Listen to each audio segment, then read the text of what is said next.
ये double engine की सरकार प्रधानमंत्री मोदी जी के नेतृत्व में, उनके मार्गदर्शन में जो बोलती है वह करके दिखाती है, और जितना करती है उतना ही बोलती है।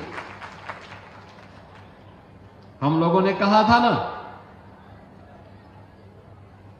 कि रामलला हम आएंगे, मंदिर वहीं बन गया ना, मंदिर अयोध्या में। कोई संदेह है?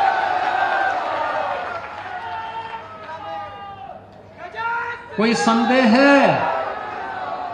और हम आज फिर इस बात को कह रहे हैं कि कयामत के दिन तक भी कभी, कयामत का दिन तो कभी आना ही नहीं है, और इसलिए बाबरी ढांचे का पुनर्निर्माण कभी होना ही नहीं है।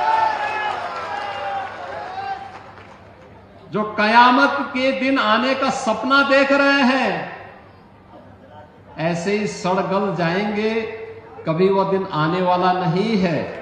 और उनके सपनों को ऐसे ही हम अपनी विरासत को सम्मान देते हुए, भारत की गौरवशाली परंपरा को, सनातन धर्म की इस परंपरा को, जैसे प्रधानमंत्री जी ने 25 नवंबर को अयोध्या धाम में आकर के सनातन के प्रतीक श्री राम मंदिर में भव्य केसरिया ध्वज का आरोहण किया था, ये केसरिया ध्वज हमेशा ही भारत के इस गौरव को, सनातन के इस गौरव को आगे बढ़ाने का कार्य इसी मजबूती के साथ करेगा। बहनों और भाइयों, आप याद करिए ना, अयोध्या में 500 वर्षों के बाद एक गौरवशाली क्षण हमारे सामने आया। इन 500 वर्षों में अनेक राजा महाराजा आए, अनेक सरकारें आई होंगी। 1947 में भारत आजाद हुआ, 1952 में पहली चुनाव के बाद सरकारें बनी,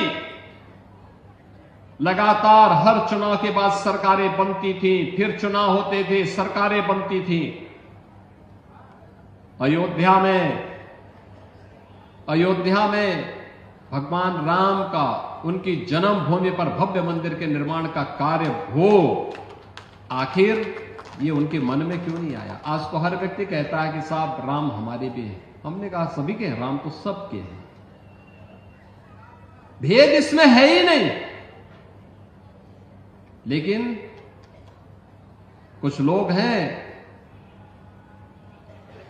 जो अवसरवादी रवैया अपना करके जब संकट आता है तब राम याद आते हैं, और बाकी राम को विस्मृत कर देते हैं, राम को भूल जाते हैं। इसलिए भगवान राम भी अब उनको भूल चुके हैं। अब उनकी नैया कभी पार नहीं होनी है।